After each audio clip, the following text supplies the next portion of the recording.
luar biasa. Beliau menegaskan bagaimana usul fikih ini sebetulnya sangat membuat pandangan kita menjadi tidak kaku gitu ya. Kita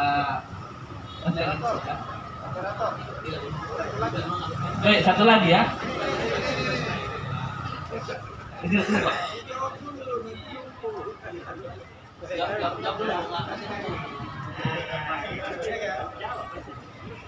Assalamualaikum warahmatullahi wabarakatuh. Jarang kita bisa jumpa dengan imam mazhabnya. Ya Pak, apa kamu Pak? Ini imam mazhab. Yang terhormat para pemateri dan para penanggap yang sudah menyampaikan tanggapan-tanggapannya di hadapan kita semua. Terus terang saya belum membaca bukunya Pak,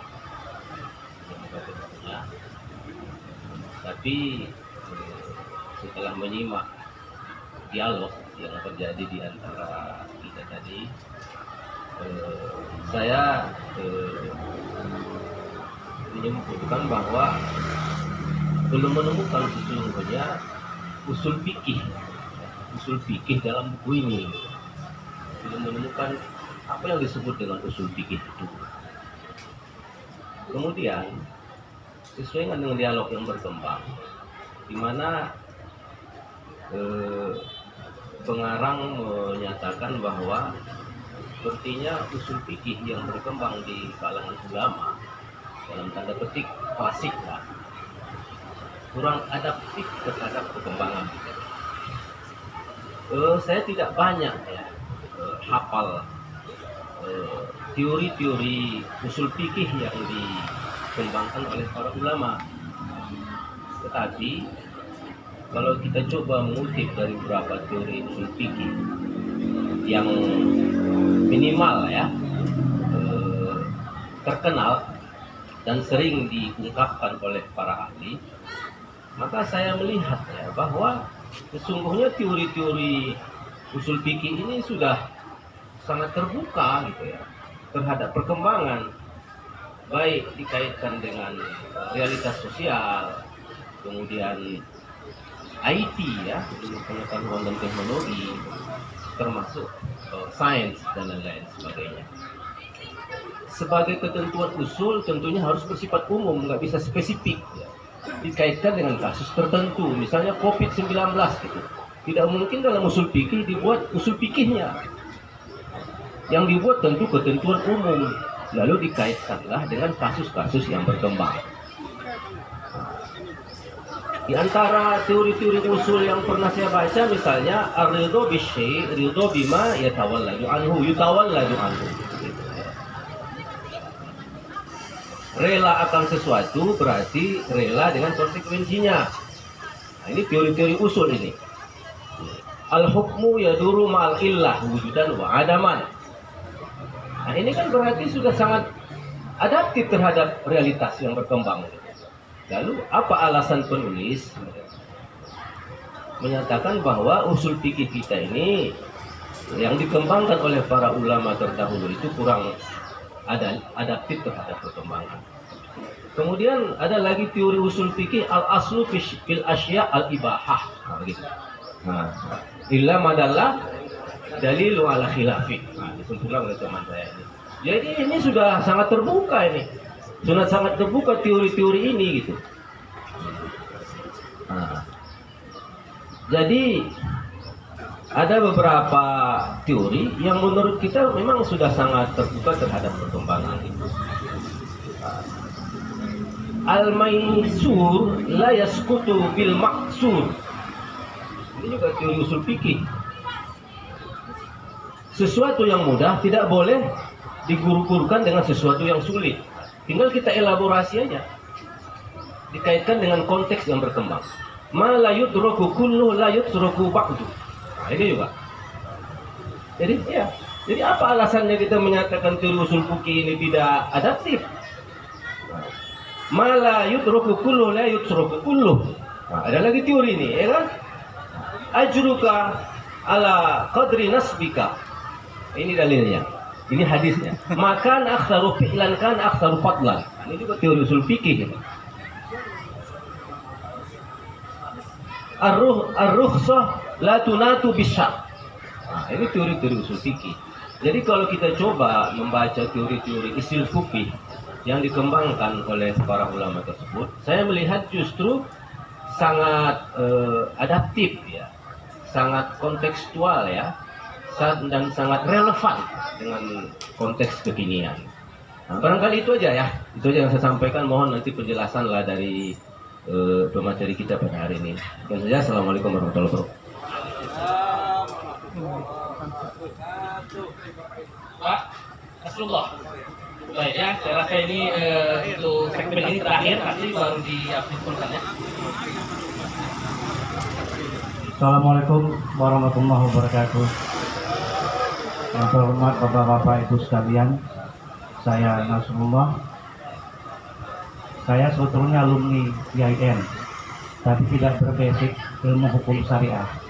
Cuma sekarang perkenalan diri saja, memperdalam ilmu hukum sekarang di program doktor hukum pidana konvensional. Pertama, buku ini kalau kita bedah dari sisi non substantif, ada satu judul di depan cover tertulis usul fikih Islam transitif titik 2 suatu pengantar. Ibaratkan orang mengantar, dia sampai pada batas titik tertentu, tidak masuk kepada hal yang lebih dalam. Jadi orang mengantarkan seseorang pulang kampung belum tentu sampai di kampung, cukup sampai di terminal atau setidak-tidaknya di atas bus. Jadi kita maklumi juga nih Bapak, karena buku ini katanya sudah dia kunci dengan kata pengantar. Mudah-mudahan buku ini ada bab berikutnya, pendahuluan dan masuk kepada pembahasan. Itulah yang tadi dikatakan Prof. Ansari, buku ini perlu diskusi masukan kita semua. Meskipun saya melihat dalam catatan jam saya tadi sudah cukup dalam mengkuliti beliau. Saya kira ini bagus juga Prof, agar masuk kepada pendahuluan. Jadi besok-besok lahir buku kedua, kata pengantarnya nggak ada lagi. Itu penilaian saya secara non substantif. Dan buku ini dibuat 300 halaman lebih kurang. Yang kedua, secara non substantif, buku ini saya melihat memang saya mohon maaf tidak paham tentang literasi yang berbau Islam klasik. Meskipun di dalamnya sang penulis mengutip beberapa tokoh-tokoh filosof barat hukum konvensional. Saya baca ada Jeremy Bentham, ada Jürgen Ehrlich, salah satu tokoh pengembang teori sosiologi jurisprudensi, dan menurut saya ini bagian daripada pemikiran Neo-Platonian. Dan saya melihat bahwa sepertinya ada satu kolaborasi akademik, itulah yang dikatakan kolaborasi antara filosof barat René Descartes dengan filosof timur Imam Al-Ghazali. Karena buku ini terinspirasi dari buku pertamanya Islam Transitif. Kalau saya tak salah, ada seorang sastrawan seniman, beliau kutip namanya Rudyard, seorang sastrawan dari Inggris, bagaimana menyatukan antara timur dan barat. Karena dia bilang timur dan barat tidak akan pernah ketemu dari sisi waktu dan tempat, tapi dari sisi pemikiran timur dan barat bisa ditemukan. Jadi Bapak Ibu sekalian, saya melihat bahwa ada kolaborasi. Izin saya Pak, ini saya perspektif lain ya, karena saya tidak perspektif dalam konsep ilmu syariah atau hukum Islam. Ini ada kolaborasi pemikiran antara pemikiran timur dan barat. Maka Islam transitif ini menurut saya satu metodologi, bukan satu hasil. Karena dia metodologi, maka berkaitan dengan epistemologi. Sayangnya dalam buku ini metodologi tentang Rechtsbildingnya tidak saya temukan. Karena dikatakan bahwa usul fikih di samping dia merumuskan, dia ingin menemukan satu produk hukum. Jadi dalam teori ilmu hukum konvensional harus ada metodologi rectfindingnya, Pak Prof. Walaupun di dalam buku ini disinggung tentang satu metodologi takliliyah kalau saya tak salah. Dan ada lagi metode yang mengutip pemikiran Hanafi, dialektika induktif sama istissan kalau saya tak salah. Tapi saya melihat bahwa kolaborasi itu sudah mulai nampak. Yang kedua, secara substantif, saya mendengar tadi ada pendapat salah satu guru besar bahwa buku ini tidak ada hal yang baru. Saya mau tanya, penelitian apa sih yang baru? Semua penelitian dan hasil penelitian merupakan pengulangan dan pendalaman hasil penelitian-penelitian yang lalu. Jadi kalau ada orang mengatakan bahwa ini teori baru dan ini belum pernah ditulis orang-orang yang lama, saya kira ini perlu dikaji juga. Satu penelitian tetap dasarnya teori yang lama dan tetap mengembangkan teori itu, maka dalam metodologi ilmu rectfinding dalam penemuan hukum tetap menggunakan penemuan-penemuan yang lama. Jadi kalau ditanya nggak ada yang baru, ya tidak ada penelitian yang baru. Manusia aja lahir nggak ada yang baru. Dulu juga pernah orang melahirkan teorinya sama. Tapi mohon maaf, itu semacam otokritik saya. Tetapi menurut saya Pak Prof. Ansari, ada baiknya buku ini kalau memang ditempatkan, dijadikan buku ini sebagai metodologi untuk mengkaji persoalan-persoalan produk hukum kekinian kontemporer, perlu dimasukkan teori-teori ilmu kekinian kontemporer. Misalnya gini, ada satu asas dalam hukum, law becomes when enforced becomes law. Hukum akan menjadi hukum kalau hukum ditegakkan. If it's not so, jika hukum itu tidak ditegakkan, when then law simply becomes law, a legal narrative. Hukum itu hanya menjadi narasi hukum saja. Nah persoalannya banyak sarjana muslim kita melahirkan satu narasi-narasi hukum. Apakah narasi hukum itu bisa digunakan dalam hukum konvensional? Ingat bahwa negara kita ini memang tidak menganut azas hukum Islam. Tapi bisakah produk hukum Islam yang kita diskusikan panjang lebar ini bisa digunakan, bisa dimasukkan ke dalam produk hukum konvensional? Ternyata KUHP terbaru tahun 2023 juga tidak mengadopsi produk hukum Islam. Padahal kita berbasah-basah menyampaikan lisan kita tentang teori-teori, tetap juga produk hukum Islam tidak bisa mempengaruhi hukum konvensional. Yang kita harapkan adalah dalam pemikiran Islam transitif ini, saya melihat beliau menginginkan satu semangat bagaimana produk hukum Islam melalui metodologi usul fikih transitif bisa masuk ke dalam produk hukum konvensional. Misalnya salah satunya masalah COVID misalnya. Atau apakah produk politik misalnya makan gizi gratis bisa digunakan dengan metodologi analisis usul fikih, misalnya seperti itu. Ini yang saya lihat belum nampak.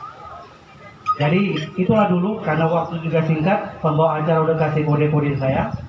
Terima kasih. Tapi kesimpulannya, saya mengkritisi Pak Moderator bahwa produk hukum Islam sampai hari ini belum mampu menerobos hukum konvensional negara kita. Terima kasih. Baik, terima kasih. Saya rasa kita cukupkan untuk interaktif section pertama. Nanti kalau ada waktu kita buka kembali. Secara umum, Prof, kami simpulkan bahwa tadi ada masukan dan ada kritikan gitu ya. Masukan dari mulai usul fikih ini kita jadikan sebagai bahan mata kuliah, sampai ada menjadi fakultas ya. Masukan juga bagaimana usul fikih transitif ini kita jadikan sebagai teori gitu Pak ya. Teori untuk hukum konvensional ya. Dan secara umum bahwa kritikan itu bermuara kepada buku ini minim ya, hal yang baru, kemudian belum jelas secara epistemologis. Secara umum itu bisa saya gambarkan seperti itu. Kita minta tanggapan kepada yang pertama dulu Profesor Acarya Mamah, kepada beliau mempersilakan.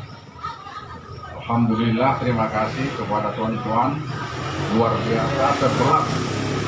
11 kritikan, trik masukan, trik tantangan. 11 ya. Jadi satu-satu saya berikan tanggapan.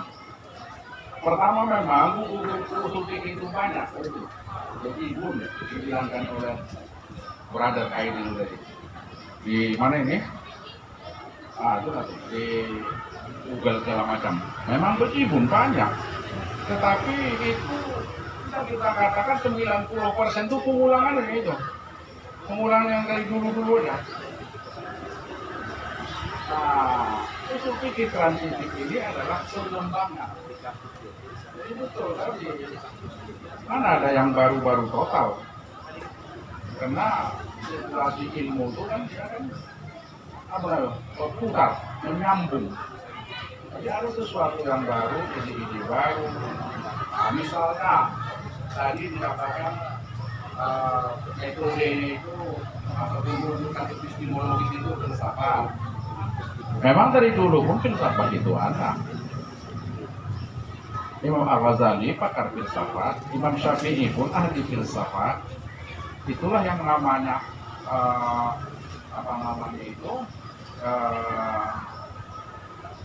kolaborasi, internal kolaborasi, intra kolaborasi. Di dalam diri seorang itu berkolaborasi berbagai ilmu. Sama juga dengan Dr. Mustafa, Prof. Mustafa. Beliau ini ahli fikih, tak mungkin fikih hanya ahlinya. Fikih juga, sejarah juga, semua juga. Tapi ada satu yang menjadi ketertarikan beliau. Itu dia. Jadi kolaborasi dalam diri seseorang itu. Jadi tentu saja kalau kita gunakan filsafat, jangan dibayangkan filsafat dalam bentuk yang ada selama ini. Nah, kita menawarkan misalnya metode yang baru. Nah, dalam metode filsafat transitif itu saya menawarkan sebuah metode yang saya sebut dengan akademik kontemplasi. Jadi metode filsafat yang kita tawarkan itu akademik kontemplasi. Seorang pemikir dalam konteks berfilsafat, maka dia tidak bisa hanya dengan renungan-renungan kontemplasi, tafakur. Itu lebih kepada penjelasan personal, manfaat personal. Tetapi jika setiap ilmuwan berkontemplasi berbasis akademik sesuai keilmuannya, disitulah lahir nanti temuan-temuan, pikiran-pikiran baru yang sampai pada temuan. Itu filsafat yang kita maksud, bukan dalam konteks diskurs semata-mata. Jadi seorang ahli ilmu hewan, misalnya ini ya, berfilsafat ketika membaca Al-Quranul Karim, apalah contohnya? Misalnya afala yanzuruna ilal ibili kaifa khuliqat. Ini seorang usuliun yang filosofis dengan menggunakan pendekatan akademik kontemplasi.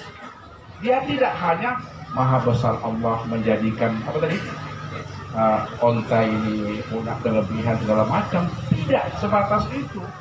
Dia sampai karena dia ahli ilmu hewan ya, dia ahli ilmu hewan, ahli biologi hewan, sampai pada temuan dia mengapa itu onta bisa panas, apa yang dia buat onta itu tahan panas, apa zat-zat di dalam tubuh onta ini supaya bisa panas, tahan panas, suhu. Bagaimana nanti perubahan cuaca 50 tahun ke depan untuk Indonesia, Afrika? Bisa tidak kita ambil serum onta itu, kita campur, jadilah suntik vaksin. Anak lahir divaksin supaya tak panas dengan tahan dengan panasnya cuaca, perubahan cuaca. Ini dia yang disebut dengan filsafat dalam Islam transitif. Itulah metodenya itu kita sebut dengan akademik kontemplasi. Banyak orang berkontemplasi, bertafakur, tapi lebih mengarah kepada sofistik. Tazkiyatun nafs, kesadaran bertuhan, betul, tak salah. Tetapi filsafat dalam hal ini tinggal lahir sesuatu benda, dan benda itu bisa memfasilitasi jalannya peradaban oleh seorang filosof usul fikih, misalnya usuliyun, misalnya. Barulah Rabbana ma khalaqta hadza batila, tak sia-sia. Kalau kita bilang luar biasa Allah buat bunga Tanjung cantik, harum, nah itu tradisional namanya itu, filosof tradisional kalau istilahnya begitu. Tapi dalam konteks Islam transitif itu sampai lahir benda, barulah ma khalaqta hadza batila. Jadi minyak wangi, bedak, obat supaya licin kulit dan lain-lain. Walaupun tidak filosof yang membuatnya, tapi dia bisa melahirkan rumusan-rumusan formula. Nah, itu sampai ke sana dia. Nah, memang filsafat juga kita tidak bisa tidak ambil filsafat. Dr. Buginas bilang, karena filsafat the mother of sciences. Mana ada orang lahir tanpa ibu, kecuali Nabi Adam. Nah, ada kira-kira nih. Jadi ilmu ini tentu ada lagi, ada rujukannya, ada lagi. Filsafat kita pakai, tapi dalam dimensi yang berbeda. Ini barangkali ya. Ya betul. Saya melihat bahwa usul fikih itu mundur. Hari ini dulu memang kita jangan bicara dulu. Zaman Rasulullah, zaman sahabat, zaman-zaman pembentukan mazhab di era Imam Syafi'i dan lain-lain, itu memang golden age of Islam. Kita bicara contemporary hari ini. Dulu memang betul. Jatuh Baghdad, jatuh Spain, jatuh Turki, kan tenggelam umat Islam. Ilmu pun tak berkembang. Kami mengatakan ilmu berkembang. Setelah masa itu, golden age itu berlalu.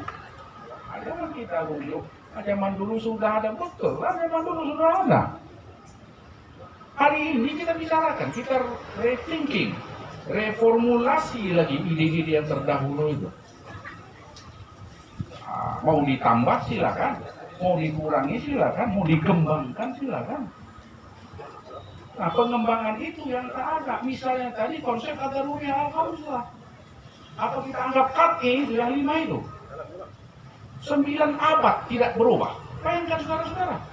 Kalau memang ilmu itu berkembang sejak meninggalnya katakanlah Imam Al-Ghazali abad ke awal 11. Kalau memang ilmu itu berkembang, kenapa ad-daruriyah al-khamsah itu tidak berubah sampai 9 abad? Macam qat'i udah orang tuh. Asal dibilang Ibnuddin dan seterusnya. Macam qat'i takut untuk merubahnya. Kalau ilmu itu berkembang, itu pasti akan berubah. Ini dia tadi. Jadi usul fikih yang hari ini perlu ada perluasan untuk membangun. Nah, itulah usul fikih transitif. Supaya apa? Supaya usul fikih itu masuk. Kan saya katakan tadi masuk ke sudut-sudut legislatif. Betul. Tadi dikatakan Pak Mustafa, hukum jalan itu Islam, substansinya memang Islam. Bagaimana kita menarik lahirnya perda atau undang-undang jalan? Kita katakan betul-betul Islam kalau tidak masuk usul fikih di situ. Artinya apa? Usul fikih transitif ini harus kita pidatokan di depan-depan Dewan DPR tuh. Sumut, pusat, supaya orang tuh tahu bahwa roh usul fikih ini bekerja di dalam membuat legislasi. Jangan kita hanya berpikir masuknya itu nilai-nilai hukum Islam, masuklah semua, ada masuk. Karena mari kita kaji hukum pertambangan misalnya. Macam mana aturan pertambangan? Usul fikih transitif harus masuk. Coba Bapak lihat realita. Di mana-mana ada pertambangan, di situ ada apa namanya itu? Kesusahan, konflik, penderitaan. Kenapa? Karena aturan hukum bisnis pertambangan tidak mengatur bagaimana 40 Islam itu kan 40 tetangga itu kan, 40 kanan kiri belakang. Tidak dijamin keselamatannya. Orang itulah yang paling menghirup udara kotor, kena merkuri dan lain-lain. Ada CSR, tapi CSR itu politik. Seharusnya dalam perjanjian